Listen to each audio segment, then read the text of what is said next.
Texas Nafas. I'm Rick Williams. Stupid exciting. Behind the camera is Farid Mohammadi. He's also the producer. With us today is Janet Kuypers, who will be reading poetry, and we'll get right to it. Janet? Hi, and thank you, and I'm honored to be here. First poem I'd like to read from you is from the book Pharaoh Memes of Instagram and Twitter Poetry. Last poem in the book, and it is called Our Color, Our Gender, Our Creed. I've had 3 Pharaoh Memes books. That's the last one. There's a house inside of me. It's a house with a rich history, brimming with the knowledge of how our souls have flourished and how it could all be so quickly taken away. There's a house inside of me. It's had to shut down, to hide everything away, because those who didn't look like me decided that I was nothing and treated me accordingly. There is a house inside of me. Its pulse has an infectious rhythm that we've had to stifle to hide from your generic white bread world, for we only let ourselves out when we're alone to save us from your madness. There is a house inside of me. I've hidden it away. I've sealed it up and placed it deep within, brimming with my history and my future. And I don't let it out when people can't think of me as human. There is a house inside of me. I've put boards over the windows to save myself from your storm. And with your wrath, I've learned to not fight back, only because my captor won't listen. There is a house inside of me, and this house will stand strong even after you have raped me, beaten me, tortured me, tried to kill me, treated me as nothing. But you were so wrong. There is a house inside of me, and what you don't realize is that this house will outlast yours. Trust me, if your house was built on distrust and such blatant disrespect, then your house is bound to collapse. Because after all this time, and after my wanting to fight, I have learned that passive resistance is only a part of my story. Because in these struggles, I have gained a wisdom and a connection that is beyond this house that is inside of me, beyond this sharing, this inquisitive mentality.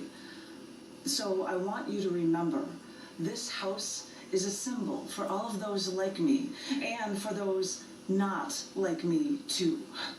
Because I have a dream that everyone who has suffered like this, and even those who have not, should share their stories with all of the world, no matter our color, our gender, our creed. This is my dream, because this is how we truly grow. So, the performative aspects of this, do you memorize poems? Some I have because I've known them to perform them enough. Some I know quite by heart.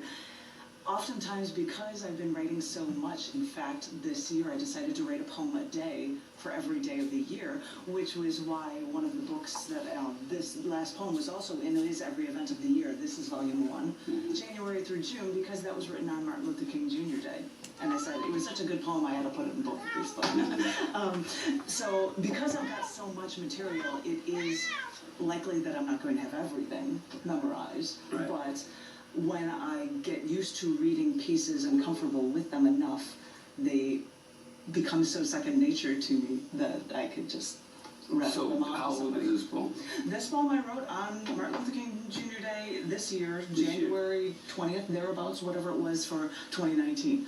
I could tell you if I wanted to look it up in the table of contents what day it was written, but I'm not going to. But it was in January 2019 when that was. So it's obviously a political poem as well as a personal poem. The whole idea of houses and the distance that a house is both safe and also separate from this house and that house and that house. So it's a distancing device even as it brings you closer.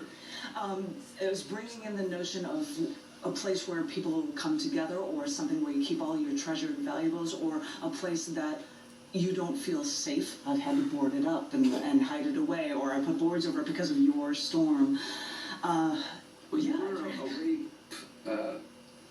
acquaintance workshop facilitator, yeah. And that's one of the lines I threw in there too, because I was just thinking, okay, you've done all of these horrific things to me, us, or a people, and yes, I worked for years as an acquaintance workshop facilitator, so a lot of my past poems would relate to women's issues or sexism or violence against women or rape in general. Trauma? A lot of That it is a trauma. from it. It was actually quite spooky and scary because people would know that was what I had done, and they're like, "Oh, by the way, hi, I know that you did this. Please let me share with you my story of how I was raped when I was 16, or which is an additional burden beyond what, you know, if something had happened like that to me or not. You're just then taking in a bunch of people's stories and you they don't become know part of what you. to do with that. And I So the poetry is a way of dealing with other people's traumas as well as your own. Exactly. Underneath. I know that you don't know what poems I would like to read, but it's really kind of funny that the next poem I wanted to share was about dealing with a rape issue. It's really funny that just happened to stumble into that one. This is a poem from the first book I had ever published through Scars Publications called Hope Just in the Attic. And the poem is called The Burning. I take the final swig of vodka, feel it burn its way down my throat, hiss at it scorching my tongue, then reach for that bottle to pour myself another. I think of how my tonsils scream every time I let the alcohol rape me. And then I look down at my hands, shaking, holding that glass of poison, and think of how these were the hands that should have pushed you away from me, but didn't. And I keep wondering why I took your hell, I took your poison. I remember how you burned your way through me. You corrupted me from the inside out, and I kept coming back. I let you infect me. I know you'll burn a hole right through me. I hated it. And now I have to rid myself of you, and my escape is flowing between the ice cubes and the glass nestled in my palm. But I have to drink more. The burning doesn't last as long as you do. So you've not done plays? No, although the funny thing is I wrote one short story years ago called Crazy. And it's just a monologue about a person that's in a psych ward after violent acts, and I did that as a I'm a Chicagoan, and before I took over an open mic, they had said, "Oh, sometimes a feature doesn't show up if you want a last minute thing," and I stumble in. And I play out this role, and I read this short story as a feature, and they were like, "This is the best feature I've ever heard from you ever." And I actually also did it once here, and people were stunned and thrilled with it. But I haven't written long plays. No, I haven't. I guess I am an actor by definition of how I will portray roles by my readings and the like, but I have not gone into producing plays or anything of the nature. Why? Too much to do. I think I appreciate the idea of a shortness with a statement in a poem instead of coming up with really long pieces. So that's why poetry as opposed to plays. I think so. I wrote a novel once. It took, I'd written 3 chapters, and then I was almost killed in an auto accident, and I had to put my life back together, which meant that was on hold. You know, I'm going to forget that novel, and after a while I'm like, I should get back to it. And it's an epic. It's like 600 pages. It's way too long and obnoxious, but I did try it. So Yeah, my next question was going to be, because I know you were in an accident, and the whole idea of whether an accident or rape, which is another kind of different accident. kinds of traumas, yeah. Different kind of also a different kind of accident, Yeah. because it happens to you. And to a certain extent, you're the driver of the car, as it were. Yes. You're also the body that gets hit by another body in a violent act. In every accident, there are 3 crashes. Yes. The car into the car, your body organs into the skin, and then you hitting the. It's really kind of frightening to learn those things when after you go through this. It's jostling how much you can learn while trying to keep yourself sane and wrap your head around everything that's happened to you. So okay. Here, we have an accident poem. It is funny. He's asking these things in an order of the order. I wanted to not have something poems that horrific included in my collection. But he asked questions leading into the order that I The poem I was going to read was a poem that doesn't relate to the accident, but I wrote it days before the accident. When I say this to people, Prescient. when I say this to people, and in fact, when I was unconscious in the hospital, this is about a relationship. Somebody left an open journal, and I said, please write a message, because she's in a coma. She can't He's like, you just wrote a poem called Fantastic Car Crash. It's supposed to be. This is supposed to be me in the hospital, not you, which it was just spooky. But in the it poem, doesn't nobody relate to hurts. it. But in a They all just bizarre walk way away it and does. everything's fine. So this Like poem most is accidents from you see, a collection vendors. of interviews, and if you want to know all sorts of weird things about me, you can get this little book called In Depth, and this is in it, and it's called Fantastic Car Crash. And our life is one big road trip now, when we set the cruise control and make our way down the expressway. And most of the time when we're driving, we're in a straight line, the scenery blurs, there's nothing to see. But I know what's inside of you, and I know what you're made of. There's no such thing as a calm with you. Everything shatters with you, you know. It's a spectacular explosion. I try to duck and cover as metal flies through the air. And every time you leave the scene of the accident, I'm left picking up the shards of glass from the broken windows. You know, the glass breaks into such tiny little pieces. They look like ice. It takes so long to pick up the pieces, and even though I'm careful, I'm still picking up the pieces, and I'm still on my knees, and the glass cuts into my hands, and the blood drips down into the streets.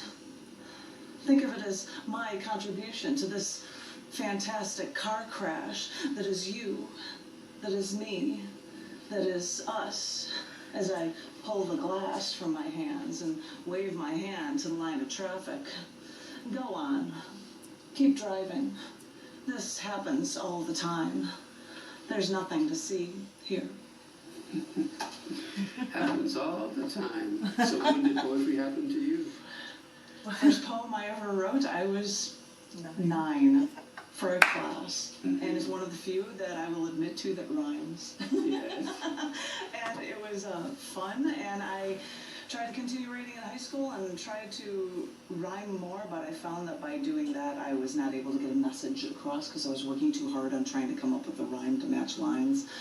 And then when I would go off in college and then off on my own, I'd let that be a sounding board, in a manner of speaking, for going through the travails of life and whatever new experiences you have. So it's always been there, yeah. So a 9-year-old, I wouldn't imagine, would have issues with crashing into you. No traumas there in a 9-year-old. So the poetry at some point became a way for you to deal with those travails. This is true, exactly. I think that is the case for most writers, and probably particularly poets, because a lot of times people have issues and problems with one thing or another, and you're just told to sweep it under the rug, And bottle you it can't up, say and it to don't let it anybody out, else. and you'll be fine if you just shut up and not think about things and not allow yourself to fully live. And when you have to do that, sometimes the only way you can get it out of your system or be able to cognitively appropriately process everything is by writing it down. I don't have any poems to share about the passing of my mother, but I was alone with my father for weeks right after she died, and he was having it worse than me. I can't say this to him. So I couldn't say anything to him, so what did I do? I typed like mad, because what else could I do? You know, that was all I could think of, so that was all I could think of. So the world is complacent in many ways. It's also very confrontational in many ways. And the personal and the political, I don't feel any overt political philosophy in your work, although feminism obviously is, some people consider that. This is true, very true. And I was just thinking that the next poem that I have on my list of reading is a politically argumentative piece about philosophy. It's not just planned. You would think that. We totally didn't. But I have so many books that I wanted to share to get a breath of all of the things that I've done, and it just happens, if that is cool with you. This is is a book called Close Cover Before Striking. Plot. Now, it could be a match book, or it could just be emotionally having to cope with things. This is excerpts of a longer poem called Everything Was Alive and Dying. I had a dream the other night. I walked out of a city to a forest, and there were neatly paved bicycle paths and trash cans every 50 feet, and trash every 10. And as I walked, there was a stray cat. She still had a little neon collar on with a little bell. As she walked a few feet, stretched her front paws. Oh, she looked so darling. And then in my dream, she walked right up to me and she said, "Thank you." And I said, "For what?" And she just looked at me for a moment. Her little ears were standing straight up. And she said, "In some countries, I'm considered a delicacy." And I said, "How do you know of these things?" And she said, "When somebody eats one of you, word gets around." And then she just looked at me for a moment, and she said, "And in some countries, the cow is sacred. Wouldn't I love to see how you humans prepare them for slaughter, how you hang them upside down and slit their throats so their still beating hearts will drain out all the blood for you." She said, "Isn't it funny how arbitrary your decision to eat meat is?" And I said, "Don't put me in that category. I don't eat meat." And she said, "I know." And then I woke up in a sweat. So tell me, Ted, Canadian Cuban Cruz. So tell me, Nancy, my eyes are pried open, Pelosi. So tell me, Mitch, the slowest turtle, McConnell. So tell me, Lion Hillary Clinton. So tell me, Entertainer-in-Chief Donald Trump. So tell me, Barack Hussein Obama. If you woke up from that dream, would you be in a sweat too? Because everything is linked here. We destroy our animals so we can be wasteful and violent. We destroy our planet. We destroy our earth. We even destroy our air. We wreak havoc on the soil, on the atmosphere. We dump our wastes into our lakes. We put aerosol cans of exhaust fumes. And you think I'm extreme?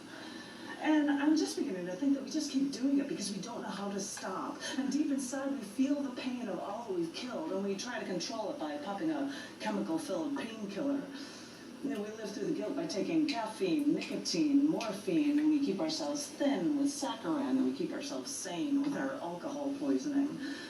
But the thing is, in the wild, you have no power over anyone else. Now that we're civilized, we create our own wild. And maybe when we have all this power, the only choice we have is to destroy ourselves. And so we do. I feel like I should have a mic to drop after I say that. We have to straighten out that one. Do you ever do videos? I do videos of readings when I go to places, and when I was in Chicago and I ran a poetry open mic, I taped the entire thing, as well as features, and I had a podcast for it as well. I asked my husband, the amazing computer guru geek, I said, "Do you have any way of knowing, put up a poetry podcast every week? Does anybody actually look at it?" And I said, "Can you figure that?" And he's like, "All right, let me look into this." And he's like, "Well, once I get rid of spammers, I would say one is downloaded every 90 minutes. I mean, like 24/7, every hour and a half." I'm like, "Really?" I mean, like, that many people are actually downloading this? So it was a cool thing to do for that. I've only done one poem video for one of my poems, which I'm not going to read for you here, but I'm usually just busy being on stage when running the open mic in Chicago, or I have an open mic here on the first Sundays every month at Recycled Reads. Running two literary magazines. Because, sometimes you need to get your poetic license, so come on over. Right. Well, as I like to, whether or not somebody, we all want to have our poetry read, but I like to say, like I say about Nazis, I don't fight Nazis because I think I might win. I fight Nazis because they're Nazis. So you write poetry because you write poetry. Because I write poetry. Let's hear another one. Okay, then why don't I pull out from this poetry collection book? This one's a nice, sweet one. It's called Partial Nudity. No, I am clothed in this. It just looks impressively funny. I was jumping in a hotel bed. This is a collection book called Partial Nudity, and this poem's called Us, Actually. actually touching. Wig photos. I heard a physicist explain that when two solid objects are pressed together, they never actually touch. And I can't imagine it, but maybe because electrons repel, all objects remain one molecule apart. I wonder if this is a lie. When I see you and when we embrace, I want to hold you tighter and tighter. Because I want to defy the laws of gravity and feel that connection to you as long as I possibly can. Because this might be why, whenever we embrace, I want my face at your neck so that I can inhale you deeply and I can breathe you in. Because I want to experience you with all of my senses. I want our molecules to intermingle. I want us to actually touch. So it's not all angry and whatnot. well, yeah, I mean, now we're getting into quantum physics, and you mentioned dreams earlier. So, yeah, the idea that there's no there. So I heard you earlier say that there's a science book that you have. I was looking for a challenge when I was writing, and apparently this year it was for writing a poem a day, which is a fun challenge. A few years back, I'm like, I'd like to find something to tackle. And I thought, why don't I go the science route and try to write a poem, which I did, for every element of the periodic table. Back when they didn't all have So names. for a year, every feature I did in Chicago was all periodic table poems. And yeah, I kept on that science route, I guess, with that. But that was a fun thing to do. You're seeing it in my hand. You're seeing the periodic table of poetry. I originally started my schooling in computer science engineering. And I said, I love the math. You're like, what? You're kidding me. And I ended up switching over to go into writing, into Journalism. News editorial journalism with focus on design, which is why I'm designing books University of now. Illinois. But there was a bonus poem in here. They're best school in the country for both number fields. 99, which is Einsteinium. So Okay. the bonus poem, the bonus poem is Beauty in the Eyes of Einstein. I heard NASA scientists say that Einstein dismissed some of his theories, even some theories we may know all too well. But Einstein didn't like some of his theories because he thought they weren't beautiful. And I thought, what is beauty? Is it the geomagnetic aberrations of the aurora borealis dancing along the horizon in the Arctic Circle? Is it the way you look at me with those gorgeous doe eyes when we've been apart so long? Is it the scattered collisions from Comet Shoemaker leaving 9 into the planet Jupiter? Is it what I feel when your arms are finally around me and I don't want to open my eyes and I never want to let go? Is it the eternally changing wisps of volcanic trails in the Saturn-Moon-Titan's atmosphere? Is it the way that listening to the music you make fills me with such energy? Is it the converting matter into pure energy with just the right formula? Scientists believed the most beautiful thing we can experience is the mysterious. It is the source of all art and science. So, am I driven to look up at the stars in the night sky, to see stars from billions of years ago, to fall in love every night? Einstein reminds us, we are all ruled in what we do by impulse.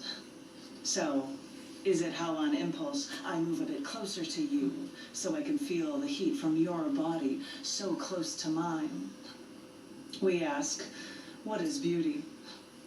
They say beauty is in the eye of the beholder. So it makes me wonder. So I listened to something the other day about the hot-cold empathy gap. So our cold logic can make decisions about what we will do in a certain situation. Our hot body in that actual situation often makes very different decisions regarding that. So how many personalities do you write from? Wow. People would make jokes that I'm born in June, and they say, you're a Gemini. And I'm like, no, I'm not a Gemini. I'm a Cancer, but I'm right in the cusp. So I might have a couple different stories inside of me. And it is very easy when you go through so many different things in life to take on different personas. If you were working, or if you were in a relationship, or being a parent, or being the child, or a family member, or hanging out with your best friends, whatnot. You always have different roles. So it's easy to find different ones to slip into for whatever mood suits for the piece. Well, let's hear one more before we go. One more. I'm thinking a long one, short one. No, I should give you my happy short one for the evening. Yes. Sure.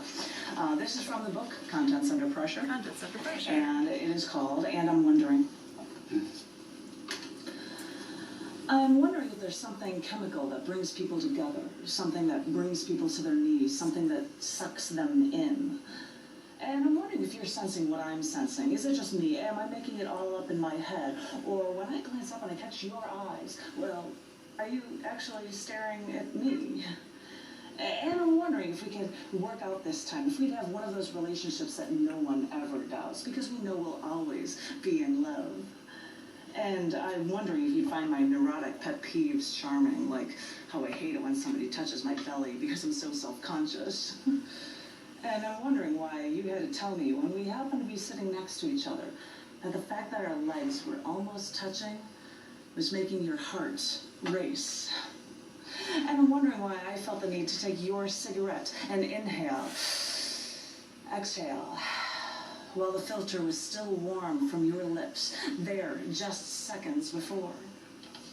And I'm wondering if a year or two from now, after we've been going out and should have gotten to that point where we're bored with each other and sunk into that comfortable rut, well, if you saw me making macaroni and cheese in the kitchen using margarine and water because I don't have any milk, and I've got my hair pulled back and strands are falling into my face, and I'm wearing one of those button-down denim shirts and nothing else, well, what I'm wondering is if you would see me like this and still think I was sexy.